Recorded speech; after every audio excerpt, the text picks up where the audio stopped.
各位下午好，非常感謝大家今日出席由香港普通話研習社主辦、知識共享協會協辦以及優質教育基金資助嘅評估練習文件自動化系列工作坊嘅第16場。我係 QEF 項目組嘅 Winter。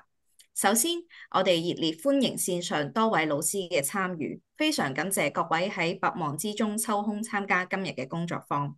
本計劃旨在開發一套創新嘅評估練習文件轉換系統 QDCS。該系統能自動偵測題型，並將評估練習文件電子化。學生在學習平台上輸入答案後，系統會自動批改有標準答案嘅題目，都會提供輔助工具嚟批改開放性嘅題目。同時，系統仲會自動收集數據並生成分析圖表，以幫助老師更好嘅了解學生嘅學習情況。喺過去嘅2年，我哋舉辦咗多場嘅工作坊，幫助老師熟習平台操作。今日呢一場會重點介紹計劃簡介、訂閱方法以及 AI 數據分析功能。喺工作坊嘅最後設有問答環節，老師可以開咪提問，都可以直接喺聊天室留言，我哋會及時回覆大家。而家有請香港普通話研習社嘅副總幹事葉妙玲女士為大家介紹我哋嘅項目。咁我哋而家將時間交俾葉女士，多謝。多謝司儀 Winter。咁各位老師、各位線上嘅教育界嘅同工，大家下午好。我係香港普通話研習社嘅副總幹事葉妙玲。咁我哋今日咧會係我同梁小姐咧，知識共享集團嘅梁小姐同大家一齊嚟分享下而家嘅 AI 時代咧，我哋係點樣通過創新科技去賦能老師嘅教學評估。咁我哋一齊嚟睇一睇咧，我哋現時大家討論得比較多嘅呢個AI。咁喺 AI 嘅時代入邊咧，其實好多人都會喺度爭討咧，學生可能喺學業嘅方式咧有啲變化嘅。咁當然都離不開咧，大家可能會去思考翻咧，作為一個老師，我哋喺呢個時代下咧，對於我哋自己嘅角色咧，有冇咩大一啲變化或者啲調整咧？咁今日咧，其實我哋可以一齊嚟探討下呢個問題嘅。咁首先咧，我哋可以睇下咧，左手邊咧，其實係我哋過去咧作為老師比較多嘅一啲角色，比如係知識嘅傳授者，跟住咧功課嘅批改啦，咁仲有課堂咧要去管理學生同埋監督學生嘅學習嘅。咁但係咧，而家嘅時代入邊咧，其實我哋可以去思考翻咧，呢個方式可能都會發生咗一啲唔同嘅變化嘅。首先我哋嚟睇一睇咧，老師過去咧係引導學生去學習呢個知識嘅。咁但係而家咧，老師可能更多係轉變成一個學習嘅引導者，係咩意思咧？就係老師唔單單係去令到學生咧可以接受 AI 帶俾嘅一啲答案或者一啲知識，更加係要引導學生咧去做一啲提問嘅。因為 AI 可能會俾到好多啲知識俾到學生嘅，但係我哋需要學生咧學識思辨思維嘅。咁老師咧有啲似呢個答 scaffolder 嘅老師咁，去引導學生去做一啲提問，跟住去了解更多新嘅嘢。咁呢個係第一點咧嘅角色嘅變化嘅。咁第二點咧，以往咧我哋老師都會同我哋講話，自己要嘥好長嘅時間咧去批改翻學生咧作為啲工作字或者啲功課嘅。咁但係而家咧，其實大家都知道翻咧，AI 工具可以幫到老師去做一件嘅批改功課，而且俾到好多啲評語，去慳翻老師好多啲時間。咁老師嘅角色更加重要係乜嘢咧？咁我哋會建議會有一個睇到一個咧，就係角色嘅新嘅定位咧，就係叫做學習數據嘅解讀者。係咁嘅一個意思咧，就係我哋老師咧會喺 AI 呢個時代下咧，會學識去利用系統啲數據。去運用我哋學生一啲學習嘅數據，跟住咧係結合翻 AI 嘅評價結果咧，老師可以通過呢啲評價數據同埋學生嘅學習數據咧，進行一啲反思，去關注翻學生學習成績底下冰山下一啲潛在一啲問題，譬如咧學生嘅學習動機喺邊度啦，咁佢嘅情緒係點樣嘅，咁學生之間嘅合作同埋批判性嘅思維。critical thinking 係點樣嘅？呢個咧其實係而家新係對老師一個新嘅一啲定位嘅。咁第三點咧就係我哋之前都知道翻，老師喺課堂入邊要去管理翻學生嘅課堂啦，加埋一個學習進度嘅管理嘅。咁但係咧，其實而家更多係咧係老師喺成個學習環境入邊咧，成為一個學習環境嘅設計師。咁設計師咧就會需要咧係利用重新科技，比如話 AI 啦、機械人啦，或者一啲唔同人咧，去引導翻學生點去人機去配合翻我哋嘅教學一啲活動嘅。咁所以咧，當 AI 生成咗一啲初步嘅答案嘅時候咧，老師呢個時候咧可以引導成個學生嘅小組咧做一啲討論嘅，咁可以形成一個 AI 輔助，跟住老師引導學生咧自主學習一個新嘅一啲學習模式出咗嚟嘅。咁第四點咧，我哋會發現咧好多老師以往咧係監督學生嘅學習進度或者有冇做功課啊，有冇掌握呢啲情況啊，而家更多係變成就係關注翻學生嘅心理健康同埋價值觀一個建設嘅。咁所以咧提供咗老師更多嘅角色咧，係提供咗 AI 無法提供一啲人民關懷啦，同埋關注學生嘅心理健康、社會關係同埋一啲其他有溫度一啲學習文化嘅建立嘅。同時咧喺數據安全方面咧，同埋學生嘅學習啟發方面有更多一啲角色嘅定位。咁今日咧，我哋點解會去討論呢樣嘢咧？其實係因為我哋呢個系統咧，其實係點去幫到老師去實現翻呢個角色嘅轉變嘅，係啦。咁所以呢四個角色嘅轉變咧，其實係通過我哋呢個系統咧，喺實質嘅工作入邊去運用咧，好多老師都會發現咧，誒原來係通過呢啲嘢咧，我係唔同咗嘅，而且係幫到學生唔同嘅。咁我哋一齊嚟睇一睇咧，由香港普通話研習社同埋知識共享集團，而且係得到優質教育基金資助呢個系統咧，我哋叫 QTCS 咧，當時係點樣去出現嘅？咁因為研習社已經係50年啦，我哋其實一直咧都係做一個教學團體，而且服務翻香港好多啲學校嘅。咁所以我哋喺接觸老師嘅過程之中，同埋我哋自己好多老師嘅過程之中咧，發現咗老師喺日常有啲咁嘅困擾嘅。咁第一個咧就係過去咧，一個老師假設小學一個老師咧係要教2個科目啦，咁一個班咧係25個同學就 OK 啦。咁每一個同學咧，每一日上完啲課之後咧，老師要派啲工作紙俾佢哋。假設一張工作紙咧係有20條題嘅，咁我哋嚟計一計咧，老師每一日要批佢一個功課係幾多？唔計咧唔清楚，一計咧其實係要1000條題左右嘅。咁但係佢需要嘥老師2個半到3個鐘嘅時間咧去做翻一個評估嘅工作，好損耗老師一個行政工作時間嘅。咁同時咧，我哋都會發現咧，其實紙質工作紙咧都會存在一啲滯後性嘅問題嘅，因為學生寫完之後交翻俾老師，老師再去批改嘅時候咧，其實已經過咗少少幾日嘅時間或者一段時間嘅。咁學生當時掌握嘅知識點咧係無法得到即時嘅回饋，錯過咗好學生最佳嘅一個改進機會嘅。咁第二個咧就我哋講翻咧，其實好多老師都係想做一啲因材施教，想幫到唔同嘅學生咧，可以係從唔同嘅知識點去入手嘅。咁但係咧，對於呢啲個性化、差異化一啲需求咧，其實冇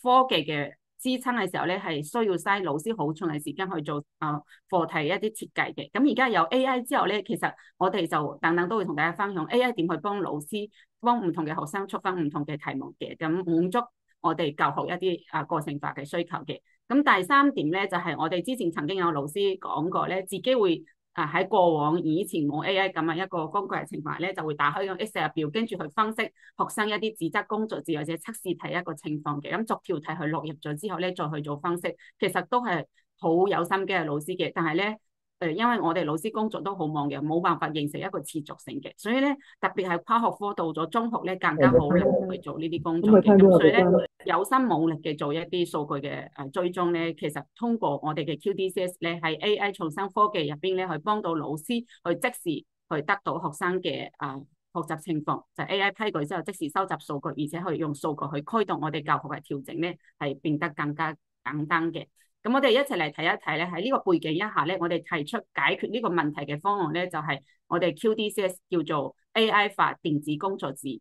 咁當時我哋喺2年前咧同優質教育基金咧確定呢個項目嘅時候咧，其實我哋嘅目標就係有3個點嘅。第一點咧就係通過 AI 去識別我哋而家嘅紙質工作紙，令到工作紙可以電子化啦。咁第二點咧，工作紙電子化之後咧，即時可以派俾唔同嘅學生、唔同嘅班級或者唔同嘅年級嘅學生咧去做互動嘅作答嘅。咁學生咧喺 Pad 或者喺電腦度答完咗之後咧，即時 AI 可以輔助批改咧，就係2種問題、2種題型嘅。一種咧就帶有標準答案嘅題型嘅，比如我哋是非題啦、選擇題啦、問答題啦。咁問答題入邊咧，我哋第2種咧就係輔助批改係開放式嘅問題。咁問答題分為咧短答同埋長答題嘅。咁而家 AI 都可以幫我哋解答到，就係批改到，無論係長答同埋短答題，包括咧我哋嘅作文，稍後梁小姐會同大家講翻嘅。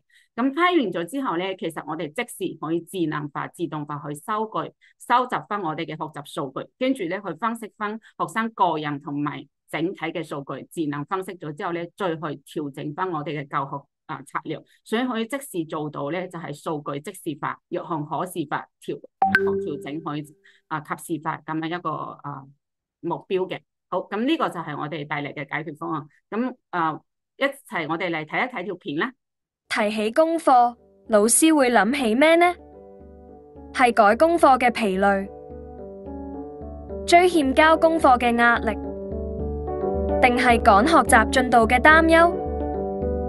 功課或者可以唔再一樣，令批改功課變輕鬆，重回教學初心。由香港普通話研習社主辦，知識共享協會協辦，得到優質教育基金資助嘅，運用創新科技將評估練習文件互動化、自動化收集學習數據及產生分析計劃，以創新科技推動電子練習，實踐教學夢想。計劃旨在開發一套評估練習文件轉換系統 QDCS。Question Document Conversion System， 適用於中小學各個科目，只需匯入工作紙 ，AI 能即時辨識多種題型，自動轉換為互動電子工作紙，實現即時批改同成績分析。功能簡介：一、工作紙一鍵電子化，老師只需上傳 Word 或 PDF 文件內容一鍵 AI 電子化，生成多媒體電子練習。老師仲可為電子練習加入圖片、音檔及設定題目為錄音題或拍攝題，增加學習趣味。系統亦有各種學生輔助功能，多媒體影音工具，可照顧個別學生學習差異。輔助功能可以支援多元學習需要。同學提交答案後，可即時看到作答結果，激發自我修正意願。二、AI 批改生成評語，系統會即時批改工作紙答案，開放式題目如長答題，則可交由 AI 系統作批改，即時生成評語及分數。老師亦可以為答題作手動批改，隨時加入評語、錄音或貼紙，令學生更易理解評語或錯處。AI 評分及手動評分功能，有助老師減少課業批改時間，更專注教與學工作。三、收集學習數據，分析表現。學生提交電子練習後，系統會即時收集數據，分析答題表現，提供整體班別或學生個人成績分析。圖表數據清晰，有助老師針對學生強弱項，制定長遠個人化學習策略。本計劃至今已舉行超過10場工作坊，多於160間學校參與，超過900位教育工作者親身體驗 QDCS 系統，都得到業界嘅一致好評。用戶回饋。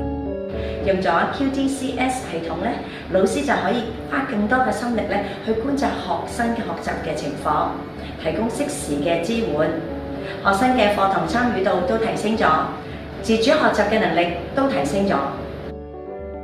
QDCS 系統俾老師可以設計學生嘅答題題目，透過 AI 嘅匯入，就可以自動生成電子練習，支援個別學習需要嘅學生。學生就可以將重心放喺學科嘅層面裏面，喺課堂裏面更加可以完成更多嘅練習題，提升學習嘅自信心。運用創新科技將評估練習文件互動化、自動化收集學習數據及產生分析計劃 QDCS， 幫助老師輕鬆將工作紙電子化。多媒體工作紙及輔助工具有助照顧學生不同學習需要。AI 批改功能能大幅減少老師批改課業時間，所收集嘅數據亦有助制定學習方向同策略，全面提升學與教效率。系統更可與電子學習平台 Rainbow One 連結使用，進一步強化教學功能。我哋而家可以為各位提供1個月免費體驗。如果想了解詳情，申請試用或了解訂閱價格，即刻掃 QR code 留低你嘅聯絡資料，會有專人聯絡。好，咁老師如果有興趣咧，可以聽完講座之後咧，揾翻我哋負責嘅同事攞翻一個試用嘅賬戶咧。提起咁我哋咧其實可以睇到咧，喺呢個系統嘅解釋之下咧，老師嘅角色咧其實係喺 AI 嘅賦能之下咧，做一個更加重要嘅教育決策嘅支撐者，同埋去引導學生咧學習嘅合作性或者學生嘅創造力。咁呢度咧，我哋咧就一齊唔詳細講，我哋一齊咧好多老師嚟解答下問題咧，就係第一個老師可能會想知道翻咧，咁呢個系統睇起身咧係幾唔錯嘅，咁啱邊啲應用咧？首先我哋可以睇到咧，就係小學嘅老師同埋學生咧係可以適用到嘅。咁第二點咧，就係如果係中學嘅老師同埋學生咧，我哋 focus 喺中一到中三嘅科目會為主嘅。咁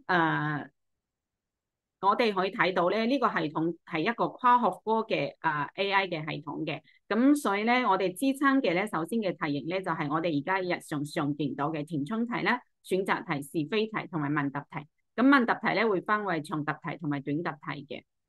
咁稍後咧，我哋都會示範俾大家睇翻去點去 upload 翻我哋嘅工作紙，跟住咧去用到呢啲題型嘅批改同埋作答嘅。咁其次咧就係科目嚟講咧，其實對於小學嚟講咧，基本上咧除咗數學科咧暫時咧我哋唔支撐之外咧，其他科目都係支撐嘅。咁如果中學生咧，其實我哋咧就理科係唔建議翻去使用嘅，因為理科嘅公式嘅識別咧對於係比較難啲。但係咧，如果係中史啦、中文啦、英文啦、普通話啦，或者其他一啲就係相關嘅科目咧，其實都係 OK 嘅。咁除此之外咧，其實大家啱先都有聽到嘅，我哋喺呢個系統入邊咧，其實都衍生咗一啲錄像題同埋影音題嘅。因為咧以前嘅自得工作紙咧，其實係冇辦法幫老師咧擺一啲影像題啊，或者錄音題啊，或者圖片咧係放上去嘅。咁但係喺我哋呢個系統咧係可以實現到咧係多元嘅方式去幫到學生去理解我哋嘅題目嘅，或者學生咧可以唔同科目有啲錄音題或者錄像題、影像題咧，其實都係可以上傳入邊去，大家去生活學習嘅。咁所以咧，我哋仲有咧係除咗小學、中學之外咧，我哋好受歡迎嘅一個咧，就係我哋特殊學校都好中意用翻我哋呢個系統嘅。好，咁呢個系統咧聽起身唔錯嘅。咁老師可能會問咧，呢個係咪一個新嘅系統咧？仲係你哋已經係喺學校有用過嘅？咁同大家講翻咧，其實我哋呢個系統咧喺過去2年咧，從23年底到目前咧，我哋喺全港咧其實係揾咗5間嘅學校叫做計劃學校嘅。咁通過12場嘅工作坊嘅同埋12個試用期咧，大概持續咗1年幾2年咧，我哋先最終咧係出咗嚟嘅。咁所以咧，我哋會超過80個老師、1000幾個學生咧，喺過去2年咧係唔同嘅情況咧去運用翻呢個系統，跟住咧都收集翻4500個條4500幾條個問卷，跟住166條嘅有效嘅一啲建議去優化翻我哋呢個系統。咁喺優化嘅基礎之上咧，其實我哋都係做咗好多啲工作坊。咁所以坊間咧，其實有超過160間學校或者機構，超過1000幾個教育界嘅同工咧，都係有試用過我哋呢個系統嘅。咁喺6月30號咧，正式開始啟用到而家咧，其實已經係有幾十間香港嘅學校試用緊嘅。咁所以核心咧可以解決到老師幾個方面嘅需求嘅。咁第一個咧就可以喺課堂入邊咧，根據老師嘅課堂設計同埋需求咧，去自主去睇翻係小組協作咧，仲係小學生咧自己學生可以自主去學習探索嘅。咁定義翻我哋多元嘅教學模式嘅需求嘅。咁第二個咧就可以深度去覆蓋到我哋學與教一啲核心嘅場景，譬如咧老師可以喺課堂咧上完堂之後咧，隨時咧派啲測試卷或者工作紙咧俾學生去做實時嘅測驗，睇一睇今日掌握嘅學習重點咧有冇講嘅學習重點有掌握到啦。咁或者做啲隨堂嘅評估。咁如果有啲學生咧係個學習方面咧，老師想俾到更多一啲學習建議咧，或者學習資料俾佢哋咧，其實都可以嘅，包括咧功課一啲批改嘅。咁而家咧有啲學校咧，其實已經係根據呢個系統形成咗自己嘅一個校本題目庫 question bank 嘅。咁所以咧，通過呢個題目庫咧，又可以生成更多嘅一個電子學習資源庫同埋數據分析嘅一個資源庫，形成一個電子學習數據平台同埋數字化轉型嘅一個教學平台嘅。咁呢度咧就係我哋學生同埋老師喺過往使用過程之中俾到一啲反饋嘅。大家可以睇到，老師就覺得學生咧喺學習方面要更加有動力，而且個系統係容易操作。咁包括咧有啲朗讀嘅功能或者成績報告啦。咁學生咧就覺得好容易簡單易用嘅，係啦。好，咁呢個咧其實就係我哋過去咧老師同埋學生俾到我哋一啲反饋嘅 QDCS 系統咧，其實第一個可以做到咧就係即時係俾到學生咧可以睇到自己嘅學習情況係掌握情況，而且俾到佢哋回饋嘅。咁所以咧可以幫到學生咧去做自我修正。咁第二點咧就係老師喺課堂或者課後咧，其實去通過呢個系統自動去分析到錯題或者一啲弱點咧，可以及時去針對性去輔導翻我哋啲學生嘅，係啦，包括啲知識點咧點去更好去幫到學生去理解去掌握翻嘅。咁語音方面咧就一啲朗讀啦，或者輸入唔同嘅方式咧，可以幫到我哋一啲學習障礙一啲同學仔嘅。咁數據嘅驅動下咧，學生嘅自主學習能力同埋興趣度同埋主動性咧，其實得到係非常之明顯嘅一個提升嘅。咁所以我哋一齊嚟睇一睇咧。我哋呢個咧就喺實例喺計劃學校入邊嘅課堂入邊，佢哋係點去做到數據即時法、育紅可視法同埋教學？係努力，呢個係盡力，係啦，盡力去完成嘅非常好。咁跟住之後啦，係呢個就係老師喺課堂入邊去用翻係努力，呢個係結果嘅。咁呢個咧，其實就係我哋喺課堂入邊咧，學生係點去作答嘅，而且相互之間咧會討論翻，點解呢條題我錯咗嘅？咁點解咧其他同學仔咧係點咁答嘅？老師係點睇嘅？我哋一齊睇。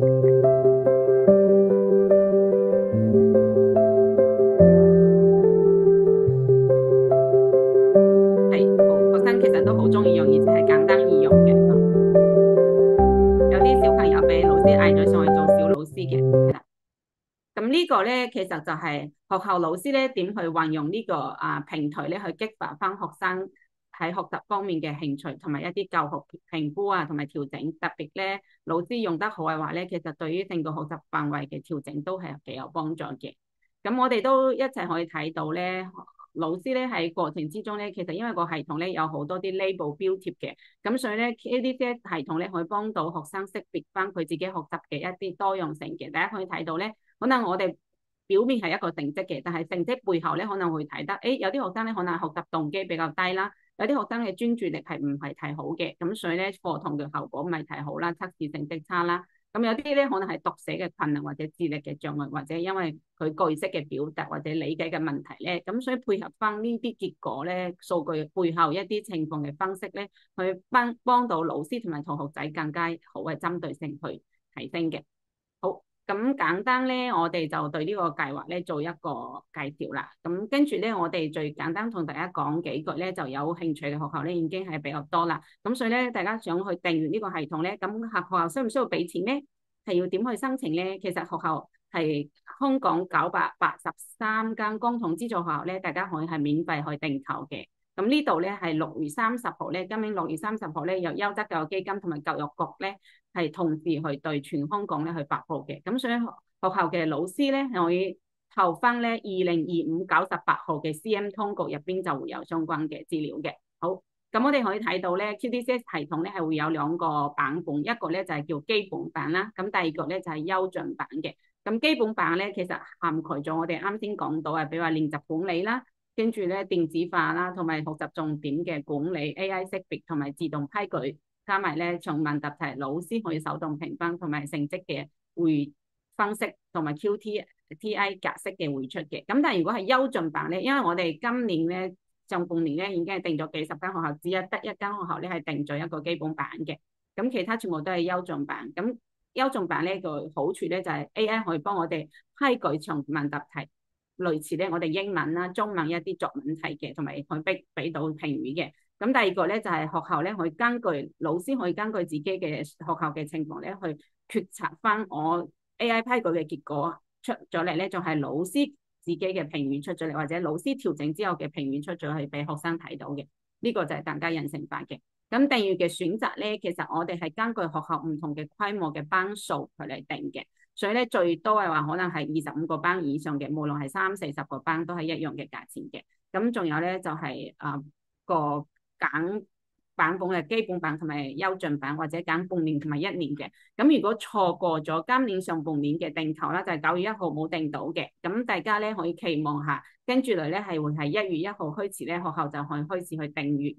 下一年就係出年2月份可以正式使用，3月份正式使用嘅。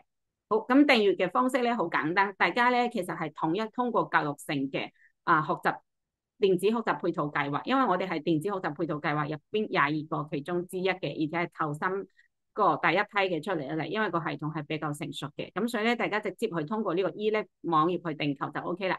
咁簡單 highlight 一下咧。其實訂購就好簡單嘅，學校只需要做2個步驟，就係 download 咗之後咧，提交一個申請訂閱申請書。咁呢個訂閱申請書咧，大概係用10分鐘左右就可以填晒嘅，唔係好複雜嘅。咁填完之後咧，就 download 落咗嚟俾學校嘅校長簽咗名，跟住咧彈翻學校嘅印章就可以上傳咗去啦。咁跟住嚟其他咧就係審批啦。咁我哋如果係批咗之後咧，我哋就會同學校咧 request 一啲學校老師同埋學生嘅data， 咁 data 讀出咗之後咧，我哋就不配分賬戶密碼俾到老師同埋學生去正式可以使用嘅，呢個就係成個過程嘅。好，咁大家可以記一記呢啲重要嘅日期嘅。今年咧就上半年已經係過咗啦，咁我哋等下學期咧就係應該係12月底或者1月初就可以開始訂閱啦。好。咁我哋成個系統咧，其實都提供咗非常之多嘅授學嘅服務支撐嘅。第一個咧就係我哋啱先講嘅呢個選擇嘅套餐好多，就唔再囉嗦講啦。咁第二個咧就係我哋會有操作手冊啦，好清晰嘅指引喺我哋嘅專業網站入邊，包括咧我哋有好多唔同嘅影片啦。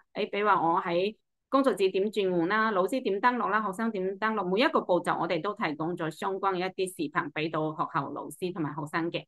咁平台咧，我哋都會專門嘅WhatsApp 嘅 group 同埋專人小組會幫大家去做解答嘅。而且學校訂閱咗之後咧，我哋都會有個小組咧，會同學校約埋大概有1個鐘到1個半鐘嘅到校嘅培訓嘅工作坊，俾到所有使用嘅平台嘅老師啊。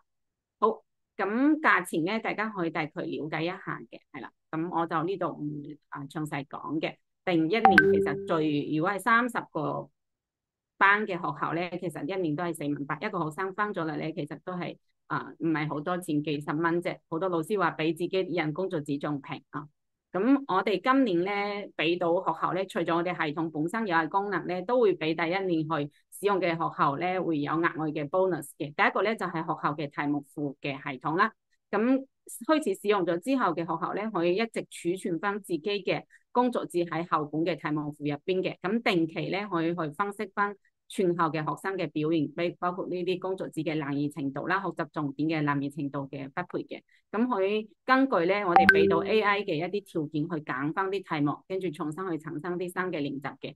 當然，我哋會支援到老師去鼓勵翻學生咧養成好嘅習慣同埋一個互動性嘅。咁所以有個獎賞系統俾到老師嘅。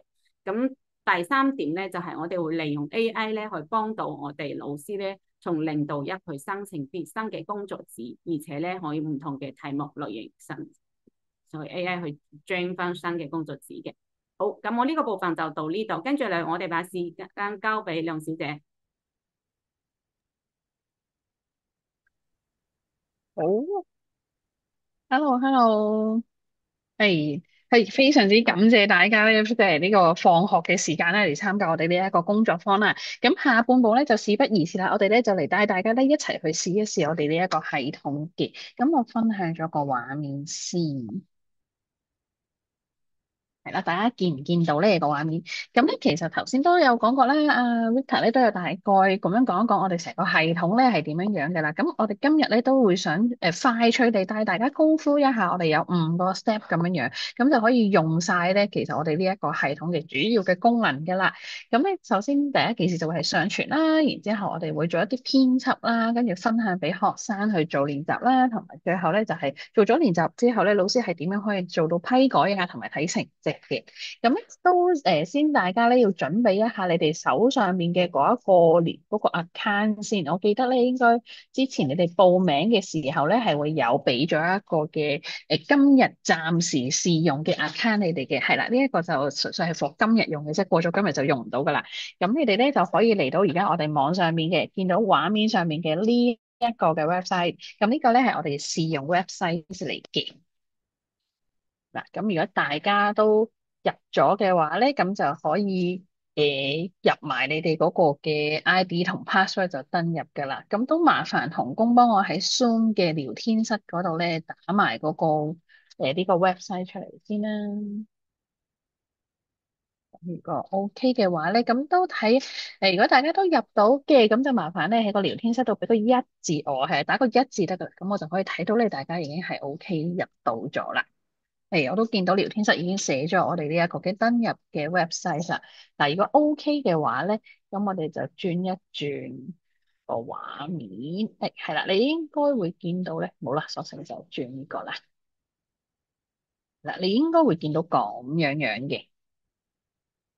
你應該會見到呢一個咁嘅樣嘅，因為咧今日會俾大家試嘅都係你哋嘅一個老師嘅 account 啦，係啦，你哋就直接就可以入到嚟做到所有嘅編輯啊、發放啊各種所有嘅功能噶啦。咦，咁我暫時喺聊天室未見到老師有打過一字喎，會唔會係登入上會有困難呢？有冇有？如果有老師有困難，可以直接喺聊天室打出嚟，或者你想舉手都 OK 嘅。因為我都想大家今日真係攞咗個試用 account，咁樣就唔好浪費咗呢個機會啦。我哋真係咧手把手咁樣一齊去試用一下嘅。定係會唔會話有老師？我唔知道喺邊度嗰個登入嘅 ID 同 password，我唔知喺邊度收到過喎。咁會唔會有老師有呢個問題？如果有嘅都可以舉舉手，我哋叫同工即刻安排翻。咁啊，俾多次大家睇多次嗰個我哋嘅 website 係呢個嚟嘅。咁咧，無論係你其實用開電腦啦，你無論係普通嘅 PC 啦、Mac 機啦，或者係你想用平板嘅，你可能你而家手邊即係得一部普通嘅 iPad 又好，或者 Android 嘅平板電腦都好啦。其實所有嘢咧都可以用到我哋 QDCS 嘅呢一個 system 嘅，因為佢係一個嘅 website，我哋嘅 web base 啊，即係網頁版嘅一個工具嚟嘅。咁所以咧，其實你喺邊一度都用得，甚至乎你真係想喺手機咁樣樣 login 都得嘅。不過我哋就即係唔太建議啦，因為手機嘅話真係所有嘢都會太過細，你篤落去嗰啲掣都會有啲細咁，有啲難篤嘅。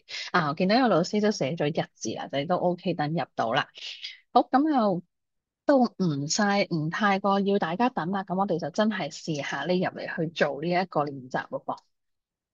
好，咁入到嚟呢一個位啦，你會見到咧，我哋會有幾個工作間啊、書架呢啲咁樣樣嘅。咁但係其實成件事咧就唔複雜嘅。我哋咧好簡單，你只係記住咧頭呢兩個紅色同藍色呢兩個 icon 咧就係主要老師會用到嘅嘢。咁我哋而家一開頭咧，先大家一齊撳入去工作間紅色嘅呢一個 icon 先。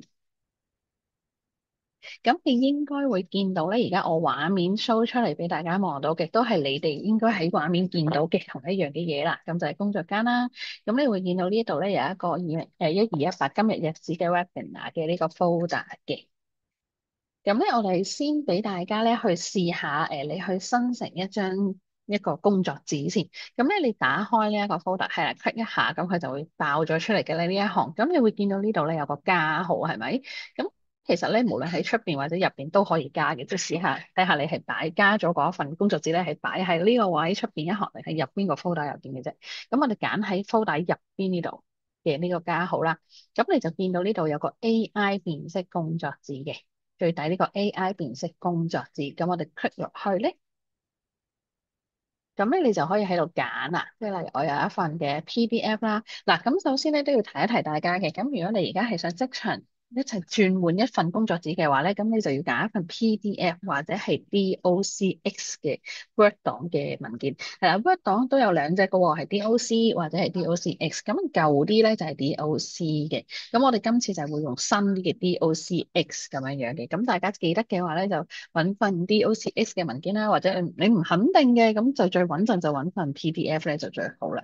聊天室有老師問話username 同 password 嘅，咁麻煩同工都跟進一下，俾翻呢位老師佢嘅 ID 同 password。今日我哋咧就所有老師咧，你哋都係個別有唔同嘅 ID 同 password 嘅，咁所以先至可以個別地 log in 入嚟咧，一齊去做呢一份工作紙，各自各都係有自己嘅一份工作紙嘅，唔使爭嘅。OK，好啦，咁我而家就揀咗一份，對，我哋就揀咗一份嘅PDF 先啦。咁咧，你揀咗之後咧，佢就會有少少嘅填，少少嘅啫。嗱，我哋呢度嗰份文件個名啦、科目啦，咁你睇下你想揀小學啊、中學啊，其實都已經即係劈晒喺度噶啦，你真係揀就得噶啦。咁嚟我呢一份係當中文嘅咁樣，咁咪揀個年級啦。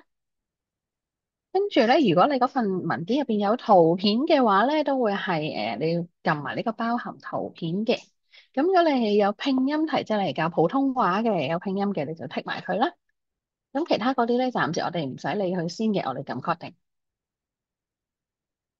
咁咧，你就見到其實咧，可能呢度有少少 load 得耐一啲，我 refresh 一下。咁其實咧，佢本身呢一個嘅畫面咧，應該係會彈出一個 notification，即係有一個信息出現嚟啦。咁就會話俾你聽你已經咧係有生成緊啦。你見到呢個鐘仔咧，其實就有啦，佢有啲新嘅 notification 出咗嚟啦，就話咧我呢一份嘅 PDF 咧已經開始生成㗎啦。咁生成好之後咧，佢就會喺翻呢一個位嘅。咁你哋老師，如果你而家係即刻生成嘅話，咁你記得你係撳咗出邊，你撳咗入邊呢一個 folder 啦。咁啊，最好大家撳晒喺呢個 folder 度啦。咁跟住就自己可以睇翻你自己生成好嗰一張嘅工作紙啦。好咁咧，我哋而家喺即係等嘅期間，咁啊無謂太嘥時間，大家一齊喺度等啦。因為都可能而家線上都有幾十個老師一齊，大家一齊拱一份工作紙入去咧。咁其實 AI 都要排隊生成嘅。咁咧，我哋唔使真係睇到戇居居咁樣望住佢撈噶啦。其實咧，你見到呢一度右上角咧，佢會話你聽 OK 咗之後咧，會好似咁樣嘅，下低呢度會有個都係新嘅 notification 啦。咁就話已經生成完啦，可以喺工作間查看。咁其實你就等就得噶啦，即係你熄咗個網頁，你甚至乎係離開咗熄埋個電腦係啦，你可能過一陣翻嚟咧，佢就會有喺度噶啦。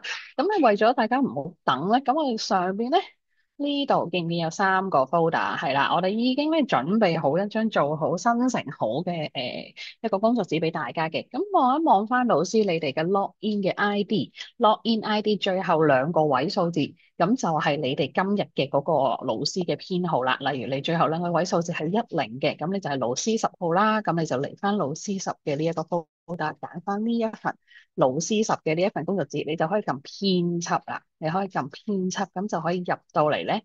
呢一份咧就係今日你可以隨便玩嘅，俾你一份嘅工作紙嚟嘅。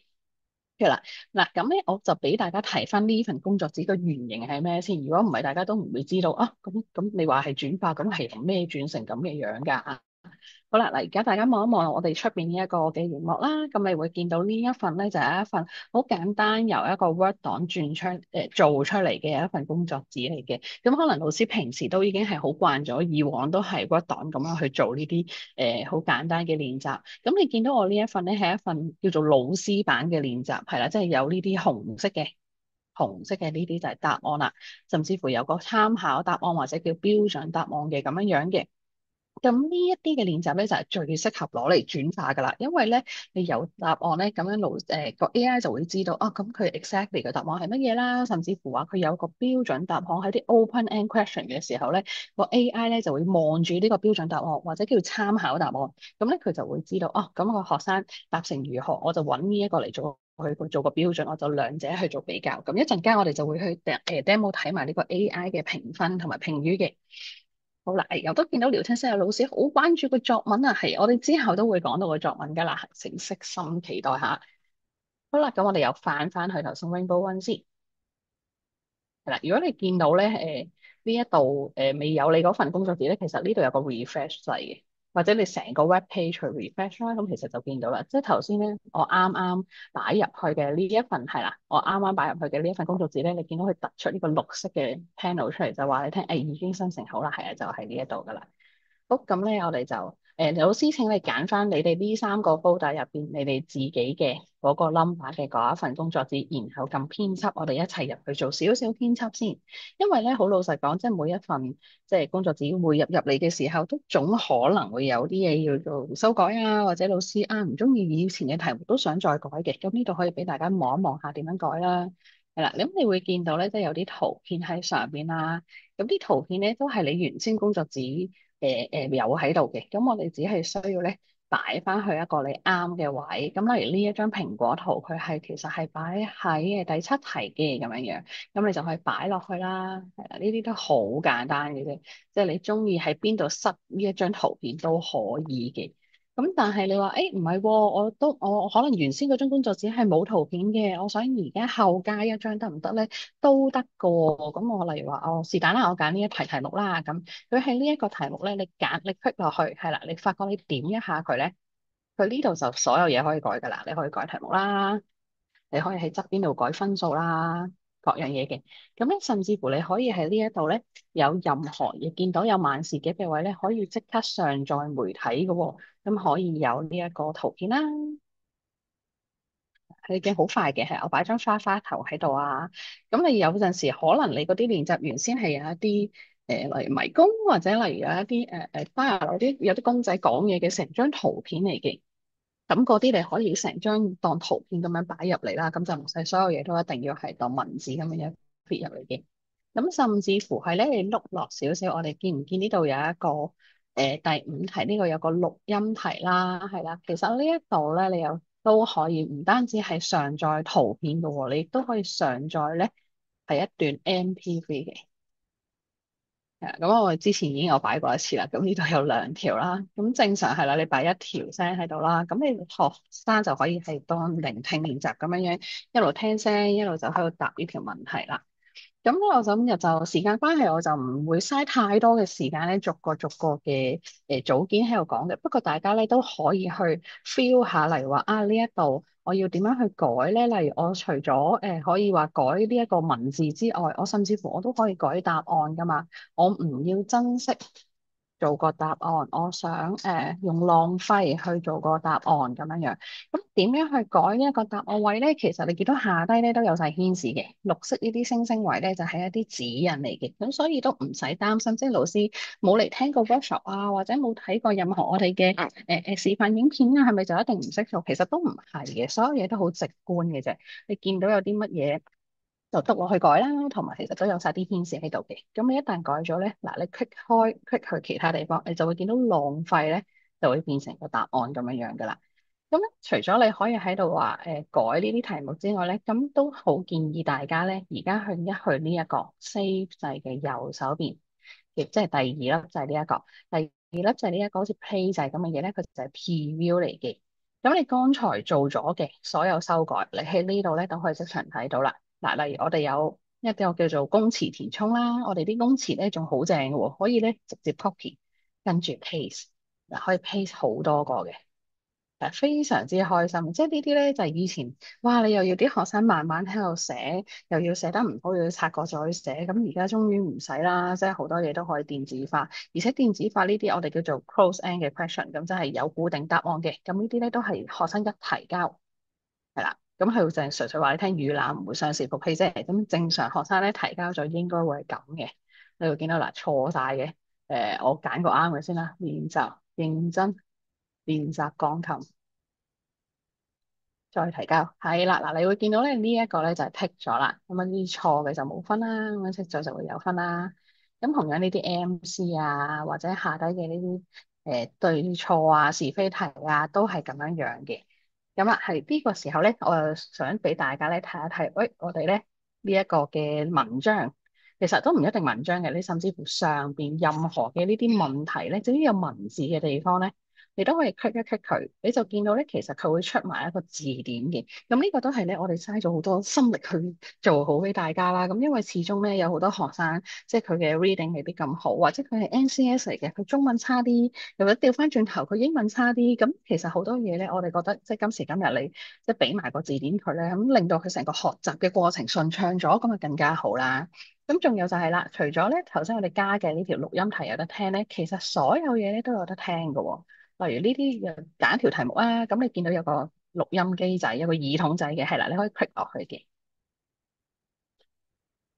係啦，咁佢就會有埋個朗讀出嚟啦，咁亦都好適合咧SEN 嘅同學仔咧係咁樣樣去聽翻嘅。我啱啱見到老師有個新嘅問題喎，有冇協助説話嘅評估？你幾識一啲對會話嘅練習係咪？咁暫時呢一個系統咧，佢主要嘅功能係做一個轉化嘅，佢係由一個紙本嘅現有嘅一張工作紙啦，就轉化去一個電子嘅版本，就方便學生去做啦、收集數據啦、老師做批改或者係做一啲分析啦咁樣樣。咁説話嗰部分嘅話咧，暫時呢一 part 嘅話咧就未有嘅。咁但係你如果有興趣嘅，其實都可以聯絡翻我哋啦。我哋有其他相關嘅另外一啲嘅工具可以幫到大家嘅。好，咁我哋翻嚟呢一度啦。咁啊頭先講到啊，有讀音啦，有字典啦，係啦，呢啲嘅工具啦，咁樣樣嘅。咁咧，我都想俾大家可以順便望埋。我哋翻轉頭先係啦，左上角你撳翻呢個箭嘴係啦，你就會翻出嚟呢個我哋叫做 editing mode 啊，修改編輯模式咁樣嘅。咁咧，我哋可以咧俾大家望一望埋咧第九題呢一個啦。咁呢一個位咧好得意嘅，佢係一個叫做我會覺得係一個半 open end question 啊，佢係一個嘅短答題啦。咁短答題你 click 咗落去之後咧，你會見到右手邊呢一度有一個嘅 panel 嘅，佢有啲嘢揀嘅。除咗揀分數之外咧，我哋有模式嘅。咁咧呢度有三個模式係咩嚟嘅咧？其實都好得意，因為我哋發覺原來唔同嘅科目咧，佢對於短答題咧真係可以好唔同要求嘅喎。例如呢一條好似係當係常識科咁樣樣啦，咁佢問緊話。你要喺翻呢個文章入邊咧，揾翻一個詞語去講咧，關燈呢一啲係一啲乜嘢嘅保護環境方法？咁個答案咧，suppose 啦，就係呢個節省能源嘅。咁好啦，但係問題就係，如果嗰個學生佢唔係淨係答一個詞語，咁佢答係一個 full sentence 嘅，係這是節省能源的方法。咁正路係咪都應該俾佢啱咧？但係佢又唔係用一個詞語去答你喎。嗱，咁你老師就會諗，咁又好似可能得。咁所以咧喺呢啲情況之下咧，我哋就唔可以話好似好一刀切咁樣樣，哇！一定要係答正嗰每一隻字，我哋先俾翻你嘅。我哋俾翻少少靈活度大家。咁呢度咧有個模式咧就叫關鍵字嘅。咁即係話咧，只要學生佢答個答案入邊有你寫嘅呢個答案。有呢一組詞係啦，成組詞要出現嘅，咁咧佢就會有分噶啦。所以佢就算答這是節省能源的方法，亦都可以有分嘅。咁你話有啲題目唔係噶喎，有啲題目真係要完全一致嘅，每一粒字每一個標點符號都一樣嘅，咁你就可以揀完全一致模式啦。呢一度係啦，咁呢個就係方便翻老師去對應翻唔同學科所需要嘅一啲答案嘅方法啦。咁無論咧係完全一致定係關鍵字咧，兩隻都可以係系統批改嘅。係唔需要老師自己去批改，系統已經即時話到俾你聽係啱定係錯，又冇分噶啦。咁但係唯獨咧，我哋仲有第三隻個自由喎。嗱，第三隻呢個自由咧，就會同下邊嗰條呢一個嘅長問答咧，就係同樣嘅道理啦。就係咧，你可以俾一個標準答案俾個 AI，就係你當初我哋頭先咧呢一份卷入邊咧，你見我都有 set 咗呢啲紅色嘅答案啦，你又俾一個嘅標準答案或者叫參考答案俾 AI 啦。咁之後咧，我哋就會咧用呢一個嘅參考答案咧，係啦，你見到佢轉化過嚟嘅時候就會係呢一個位啊。呢個位唔係一個學生答案嚟嘅，係學生睇唔到嘅。嗱，我轉一轉學生畫面俾大家睇。你會見到嗱，呢度冇嘢嘅，你寫咗落去咧，只係俾 AI 睇嘅啫。咁當學生咧之後佢答案嘅時候咧，佢就會咧憑住你當初俾嘅標準答案，個 AI 就會將標準答案同呢一個學生答案做比較，咁就去幫你評分同埋俾評語嘅，咁就非常之方便咧。老師唔使話真係逐份逐份卷去 read 嗰個答案，然後再俾分啦，係一炮過 AI 同你改咗噶啦。咁啊，你再改佢 AI 嘅分就另計啦，咁樣。咁呢個我哋之後就會 demo 俾大家睇嘅。好，咁啊，去到呢一個位咧，你會見到，其實所有嘢都轉化得都唔錯啦。其實基本上都已經好，即係字對字啊咁樣樣翻到嚟㗎啦。所有嘢又可以計到分咁樣樣。咁但係當然啦，都有啲我哋叫 multimedia 嘅嘢咧，係原先你紙本可能冇嘅。咁我哋都咧學整咗喺呢一個加號啦。呢度有個 Lego 加號就係啦，你哋可以自己新加啲咧，我哋以往紙本冇嘅 multimedia 問題，例如係一啲錄音題啦。即係話你要可能俾一個嘅題目佢，叫個學生去錄條音俾你啦。頭先老師有提到嘅，可能有啲説話嘅練習你都想做嘅，咁呢度你就可以用到呢一個啦。咁除咗錄音題之外，仲有可能有拍片同埋影相題啦。你當然可以叫佢話去走出個課室喺出邊嗰度去做拍片都 OK 嘅。咁另外仲有呢一個比較得意啲嘅，呢一個叫做自由書寫題啊，咁你就可以俾學生咧喺度去自己寫少少嘢或者畫少少嘢啊，做個算草啊咁樣樣嗰啲都得。咁但係都要留意翻啦，即係所有呢啲 multimedia 啦，畫嘢嘅題目啦，咁都係一啲叫我哋 open end 嘅 question 嚟嘅，咁就唔會係個系統可以幫你批改噶啦，都需要老師自己去批改噶啦。係啦，咁最尾我哋仲有一隻叫文字切換題啦，就係MC 嘅另一個版本嚟嘅啫，係將成句説話一句到尾，跟住將個答案擺喺中間，個 choice 都擺埋喺中間，咁呢啲叫文字切換題啦。好，咁大致上咧嗰個editing 咧就會係咁樣樣噶啦。咁我哋仲有啲隔離嗰啲掣係咩嚟嘅咧？咁啊都係嗰句啦。時間關係，我又未必話要所有嘢都講晒嘅。咁但係有一啲重點位咧，我又想你哋知下喎。例如咧就係呢一個啦，呢個好似標靶咁嘅東西係咩嚟嘅咧？其實咧佢係一個叫做配對學習重點嚟嘅。咁咧學習重點咧就係可以喺一開頭。嗱，學校咧自己就揾啲老師夾手夾腳咁樣就做好咗佢。例如我當啦，呢度就係一個我嚟做示範嘅一啲假嘅學習重點表啦。咁當係有幾個唔同嘅點咧，你會見到佢咧可以咁樣不停爆一層層咁樣爆落去嘅。咁然之後咧，你可以揀啦。例如呢一份嘅工作紙，我係要訓練學生嘅篇章啦，訓練學生嘅字同詞啦，標點符號啦，當係呢三樣先係啦。咁我就揀咗呢三個重點之後咧，就撳確定。然後咧，你會見到佢出咗三行出嚟，係咪？咁我哋就可以剔啦。哇，好似剔點心紙咁樣樣。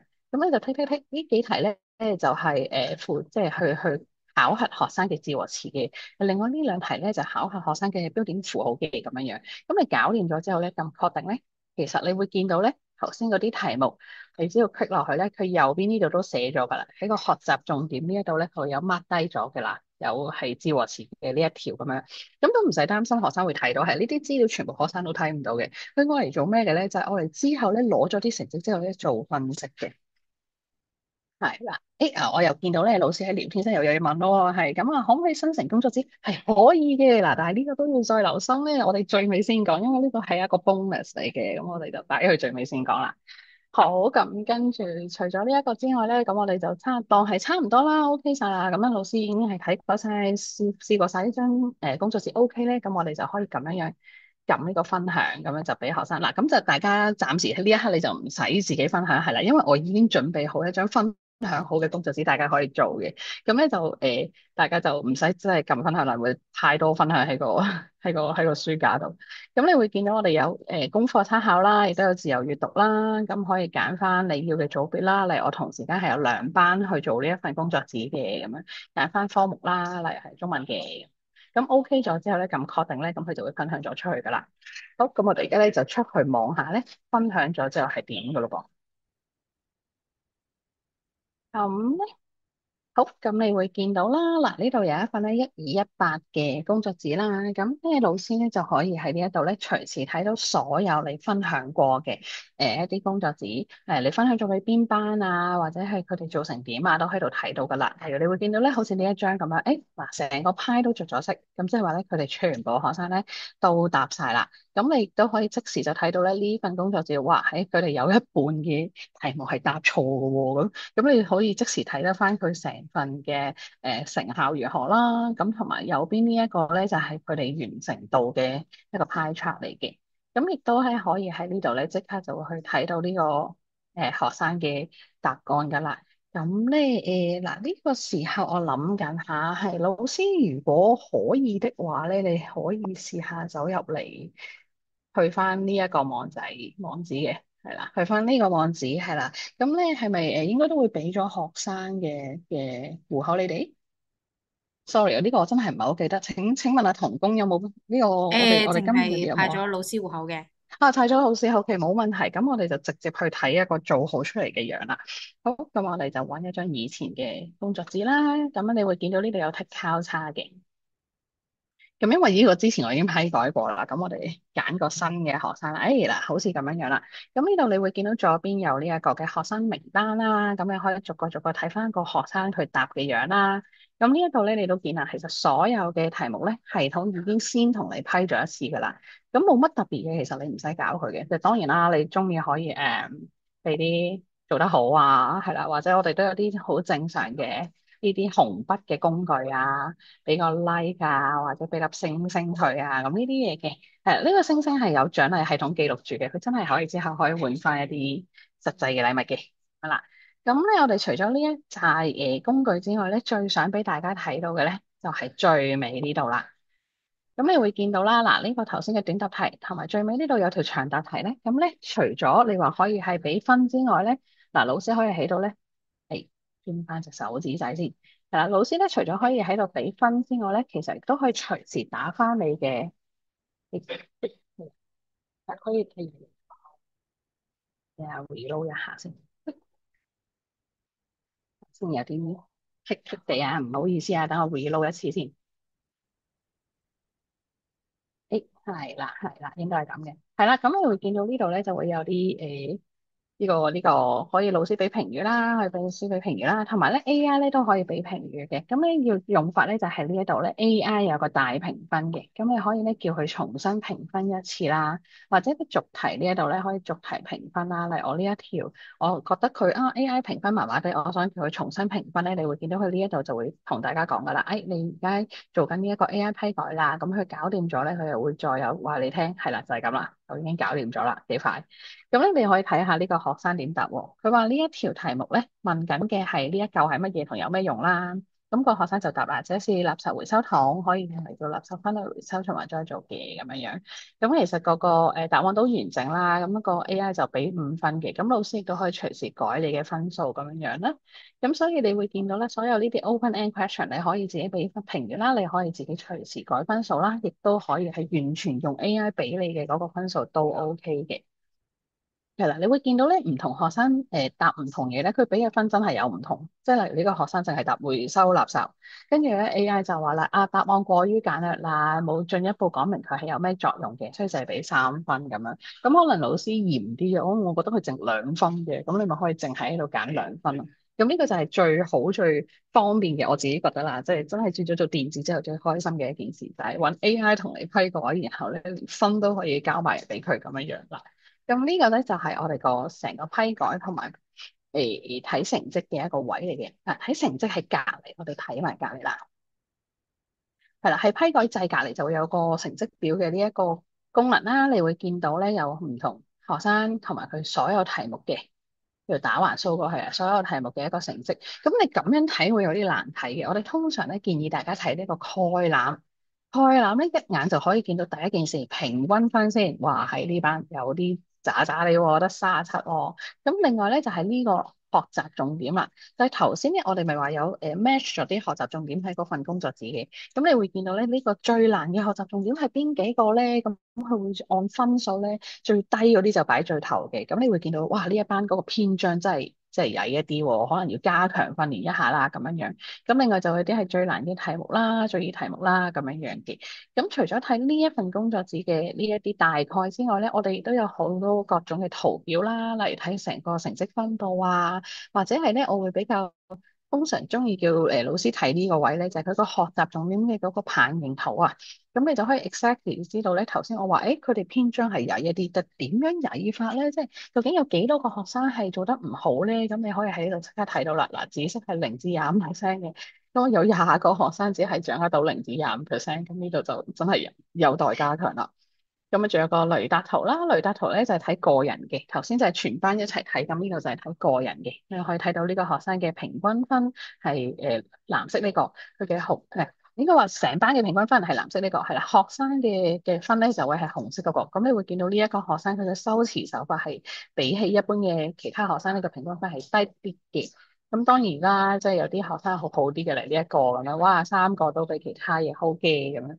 咁呢啲就係一個我哋覺得係最重要嘅。你仲做電子學習最重要嘅位就係你攞咗數據，係可以嚟做分析咁樣樣啦。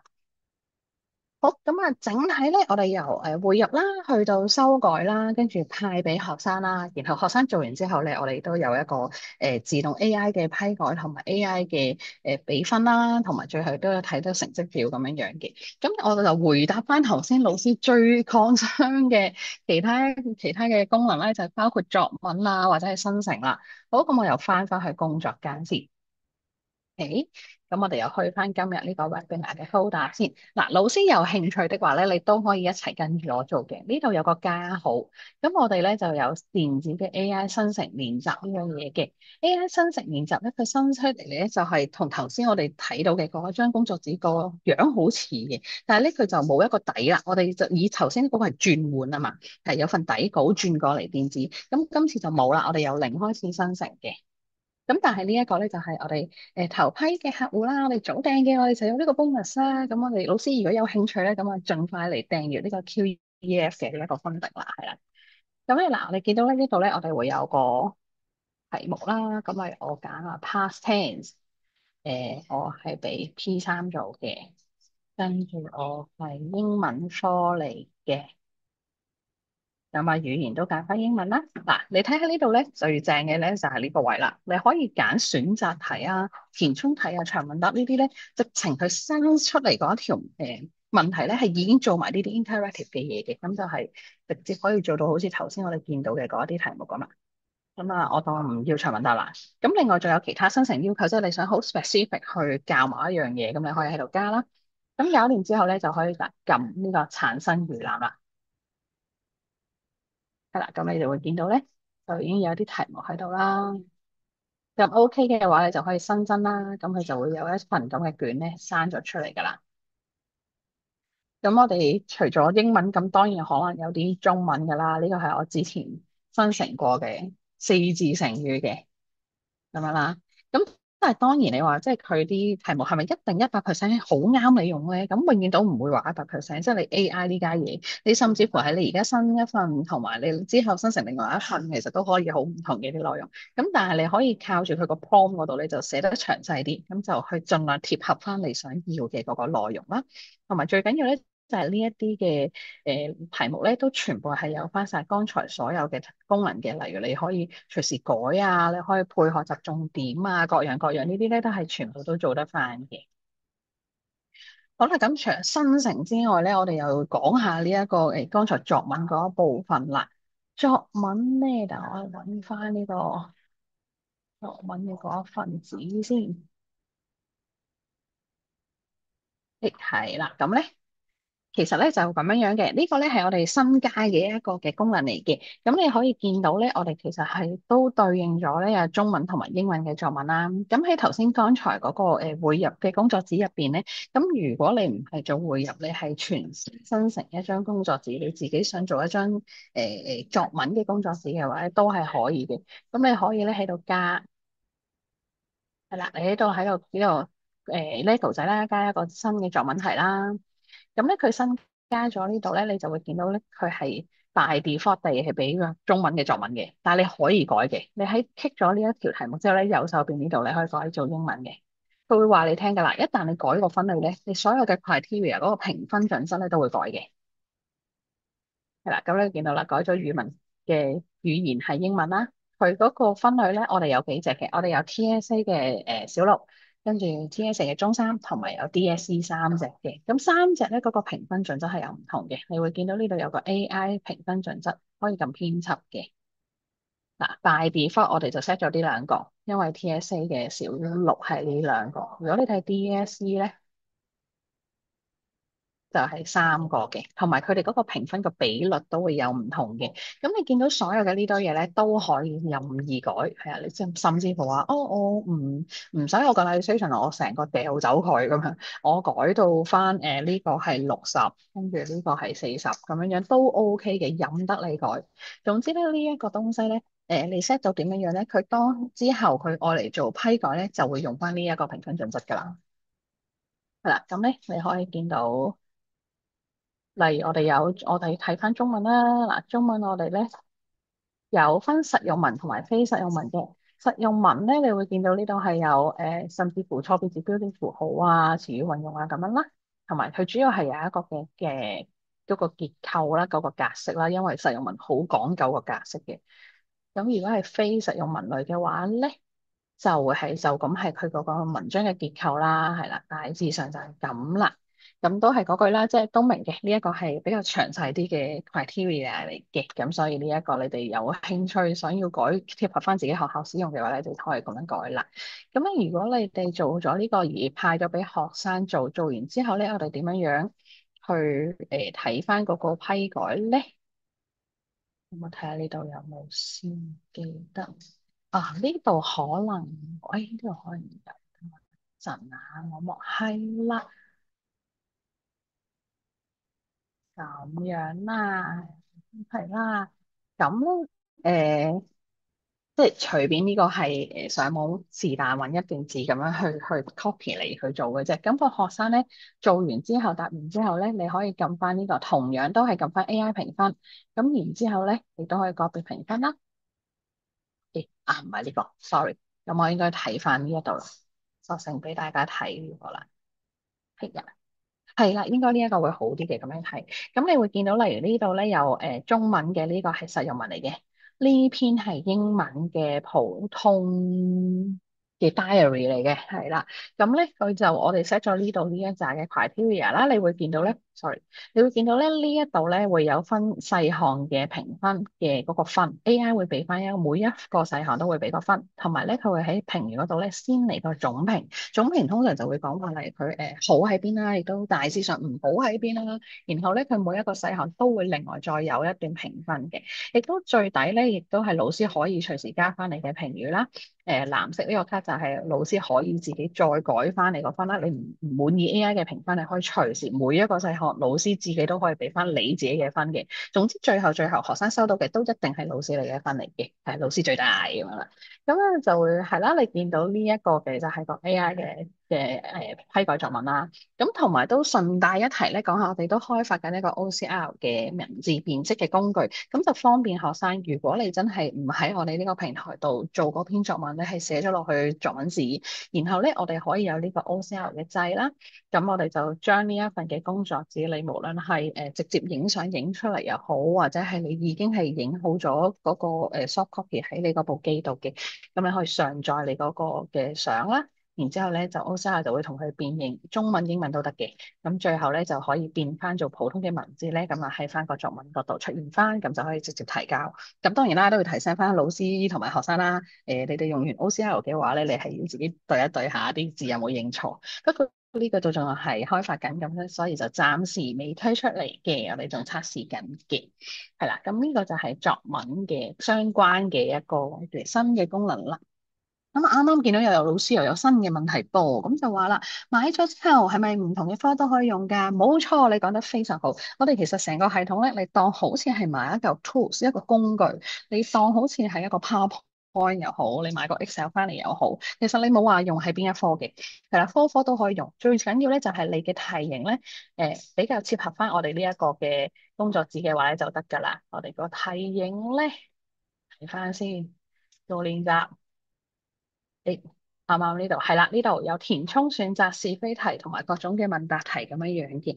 咁只要你個題型咧啱嘅話咧，其實佢90成都會轉到出嚟嘅。咁可能剩低嗰1-2成啊，或者你真係少少有一啲嘅題目係唔係好 fit 落去嘅話，都唔緊要嘅。我哋頭先都話啦，我哋可以自己再入翻啲圖片啦，或者你可以自己 add 一啲嘅題目啦。咁你只要改一改嗰個做法咧，你都可以用，即係將嗰條題目轉翻做電電子版，咁可以成份卷就真係電子咗佢，咁你就即係以後咧就好使好用啦。咁啊儲住佢啲 data 都係日後你要再改嘅時候，亦都非常之方便啦。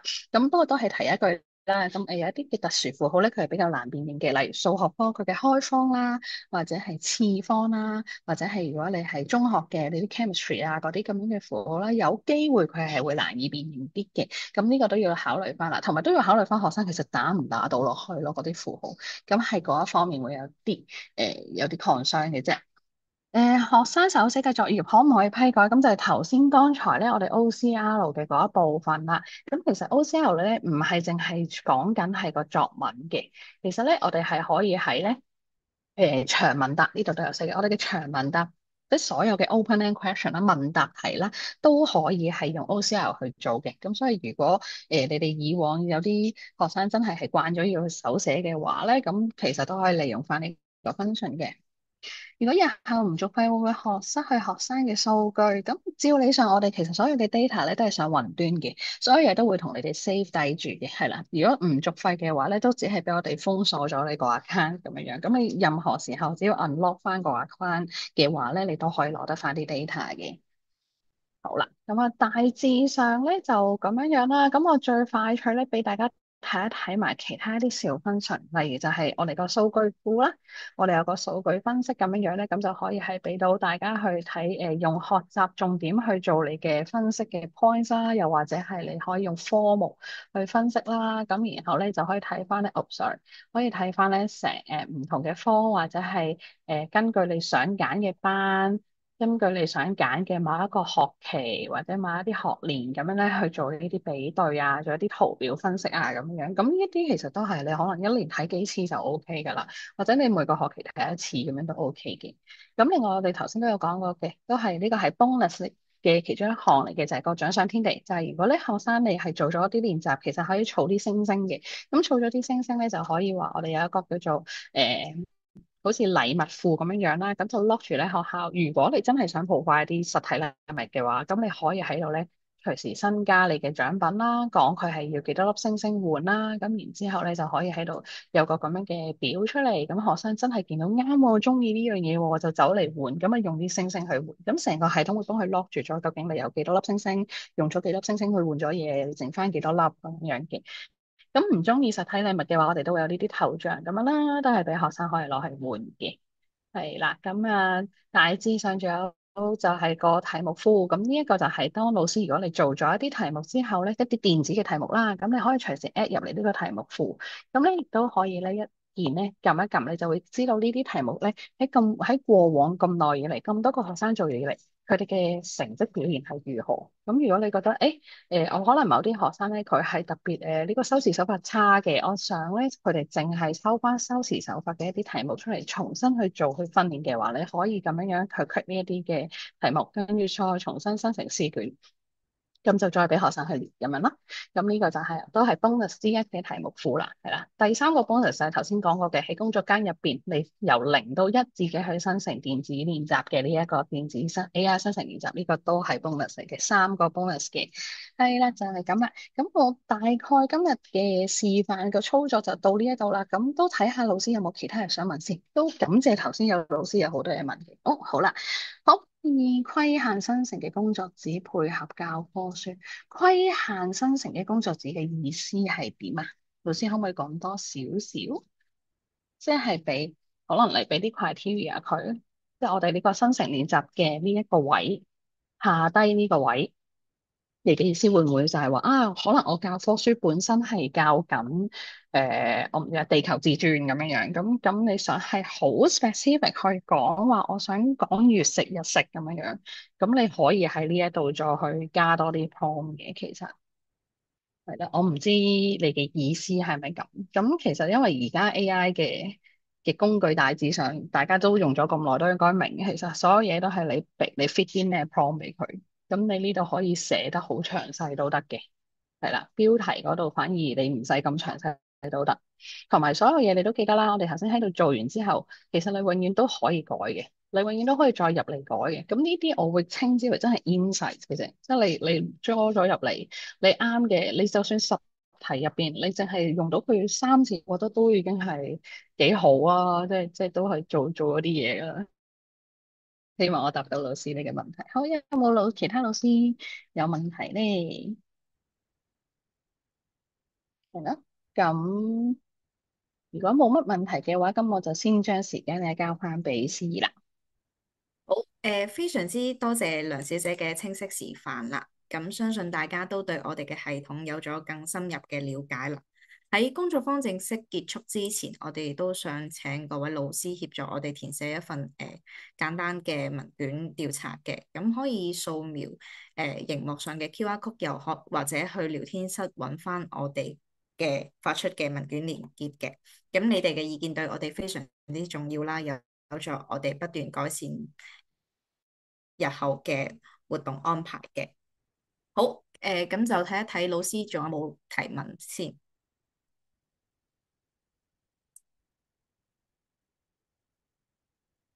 係，咁如果老師冇提問嘅話咧，咁我哋嘅工作坊就到呢度啦。咁非常之多謝各位老師喺百忙之中抽空參加今日嘅工作坊啦。如果各位老師對我哋嘅系統有興趣，或者想進一步嘅了解同埋訂閱嘅話咧，歡迎隨時聯絡翻我哋嘅團隊，我哋好樂意再次為大家介紹同埋提供支援嘅。希望未來有機會同大家合作嘅，推動教學創新。我哋下次見啦，拜拜。